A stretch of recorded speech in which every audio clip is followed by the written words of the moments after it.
Regresamos aquí a Cambios y estamos hablando sobre este regreso de Donald Trump a la presidencia de los Estados Unidos. Doctor Alex Caldera, México de alguna manera, en la respuesta de la presidenta Claudia Sheinbaum al decir que teníamos que actuar de manera humanitaria con los migrantes, ¿estamos aceptando de manera implícita ser este tercer país seguro?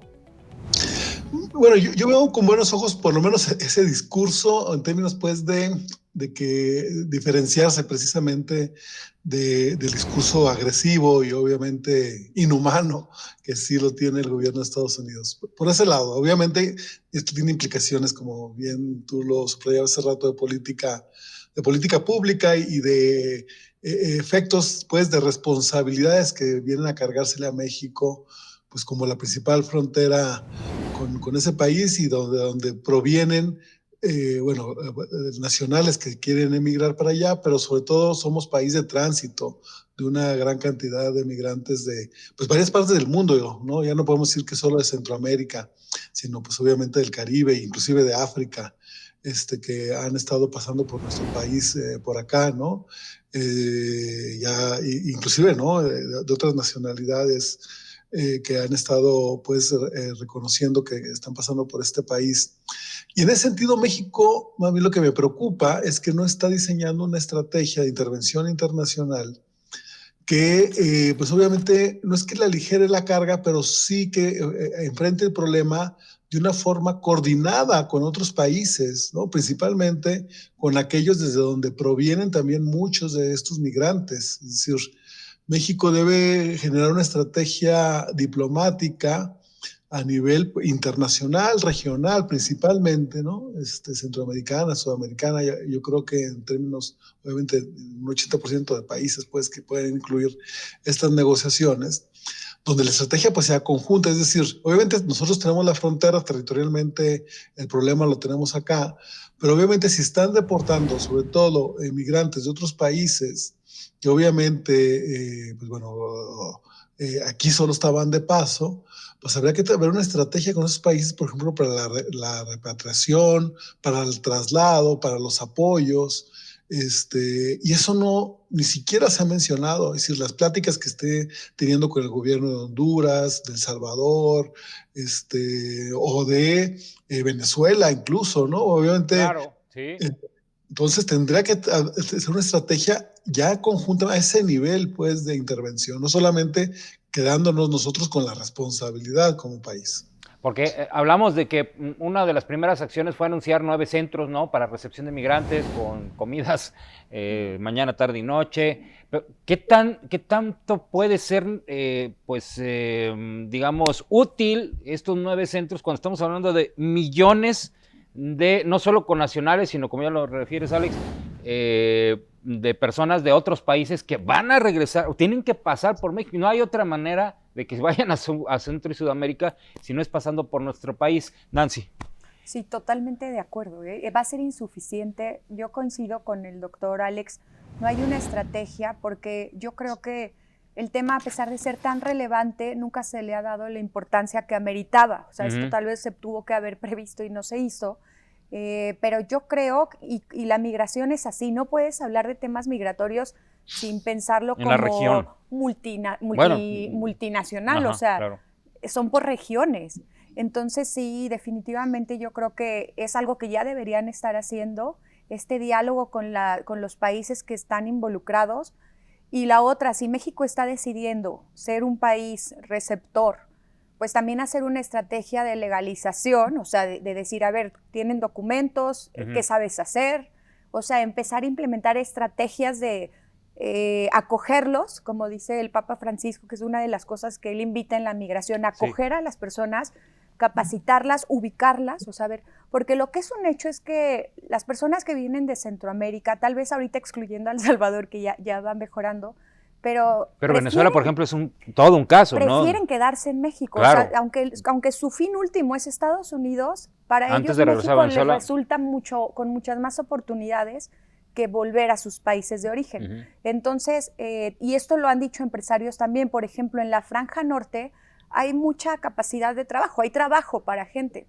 Entonces, también una estrategia con una visión de, a ver, quiénes están, quién se quiere quedar, vamos a ver cómo ayudamos a su documentación, que se queden de forma legal, vamos a ayudarlos a conseguir trabajo, o sea, una estrategia integral de acoger a la gente, hacerla productiva, o sea, empezar a integrarlos a las comunidades, a los que se quieran quedar y los que no, pues hay que ayudarlos a volver. Definitivamente, todo es mucho más allá de solamente 9 centros de recepción. ¿Sabes qué, Miguel? Yo creo que lo peor que podemos hacer es como asustarnos, quedarnos estáticos, echar culpas de Estados Unidos, Trump. También veamos esto como una oportunidad y nos pasó en el primer periodo de Trump. Los aranceles, el comercio, bueno, vamos diversificando, ¿no? Fue lo primero que vamos a diversificar el comercio. Que ese es un tema que vamos a abordar un momentito más, porque sí me interesa mucho abordar el tema económico también. Doctor Juan Hernández. Pues mira, tiene razón Alex y Nancy. Por un lado, de que México, nuestro gobierno federal, parece estar solo reaccionando a lo que diga o a lo que haga el presidente Trump.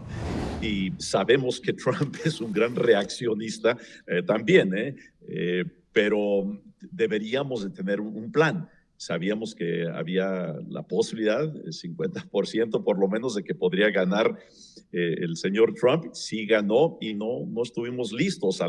Y al contrario, hemos estado echándole, yo creo, más gasolina al fuego con los comentarios de la presidenta.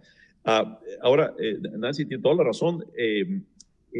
Hay mucho que se puede hacer y hay muchas oportunidades. Cuando fue lo de la pandemia, por un lado esperábamos que regresarían cientos de miles de mexicanos y no sucedió. ¿Por qué? Porque se quedaron allá a trabajar y fueron los que estuvieron trabajando y muriendo, por cierto, atendiendo en los hospitales, continuando trabajando en las carreteras durante la pandemia. Hoy en Estados Unidos hay grandes retos también. Esos incendios, será un porcentaje altísimo de mexicanos ahí trabajando y muchísimos de ellos serán indocumentados. En California, en Los Ángeles, no estarán pidiendo los papeles, les permitirán trabajar ahí. En Guanajuato, los que estuvieron regresando en el último sexenio, y fueron muchos los que regresaron. Recuerdo que hubo un mes en que tuvimos más de 2,000 en un solo mes que regresaron. Los apoyamos en el estado de Guanajuato a crear microempresas y creo que rebasamos 1,000 microempresas. Carpinterías, taquerías, inclusive recuerdo una oficina que se abrió para crear páginas web de 2 jóvenes que habían sido deportados y habían aprendido a hacer páginas web en Estados Unidos. Entonces aquí se abrieron su oficina para eso. De que va a ser difícil, claro que va a ser muy, muy difícil, pero también creo que habrá oportunidades y creo que si las aprovechamos, al contrario, podríamos crear mayor beneficio, inclusive económico, para un estado como Guanajuato.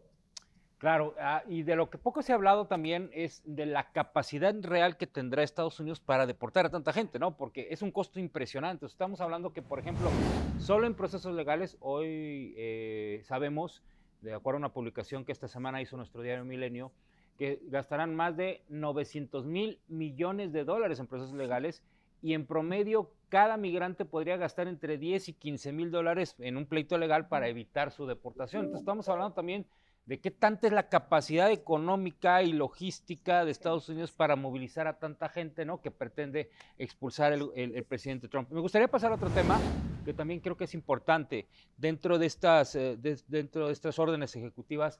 Una de ellas que tendrá que pasar un análisis importante, porque también tendrá que pasar por el legislativo, es el designar a los grupos del crimen organizado como organizaciones terroristas. Doctor Juan Hernández, ¿qué implicaciones tiene esto? Mira, escribí un artículo para el Sol de México y al final mencioné que en un grupo de personas, amigos, etcétera, mencioné que decía Trump 2 cosas. Una, que entraría a México a tomar esos grupos y delictivos, esos grupos, los narcotraficantes. Él mismo tomaría pasos en contra de ellos. Y número 2, que invitaría a México a ser el estado número 52. Y todos nos reímos, ¿verdad? Especialmente en ese segundo comentario.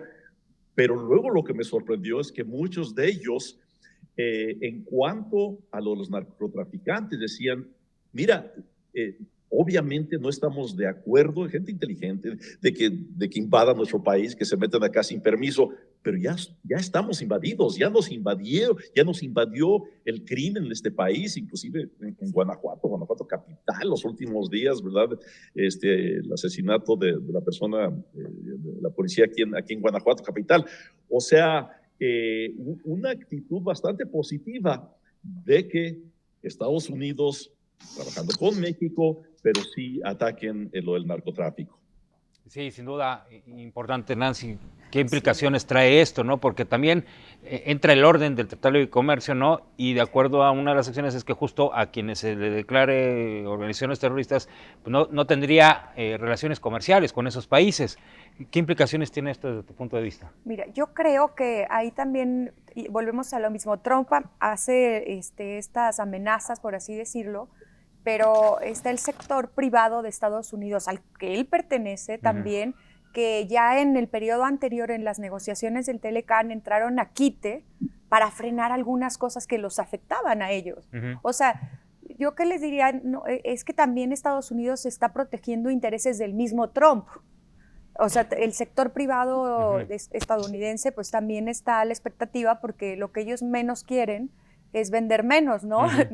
Entonces, yo creo, mira, y como decía Juan, el tema del narcotráfico en México ya está muy arraigado y sabemos que están coludidos también políticos. Entonces, yo ahorita vi con buenos ojos el cambio de Omar García Harfuch, incluso del secretario aquí en el estado. O sea, creo que ahorita es uno de los mejores momentos en la corporación policial en México a nivel nacional. Y que se pudieran coordinar perfectamente con Estados Unidos para poder de fondo, porque aparte mencionaban ahorita, la primera entrada de esta intervención es financiera. Claro. O sea, y eso es algo, es usar la inteligencia para atacar este crimen organizado. Yo como ciudadana también creo que necesitamos ayuda para acabar con este cáncer en México, que es la delincuencia organizada. Y veo que pueden ser, que pueden ser una de las grandes oportunidades. Me están indicando una pausa, mi querida Nancy. Regreso contigo, y regresamos contigo y con el doctor Alex también, para que nos platique sobre este tema de la orden ejecutiva de considerar a los grupos delictivos como terroristas. Vamos a regresar con esto después de la pausa.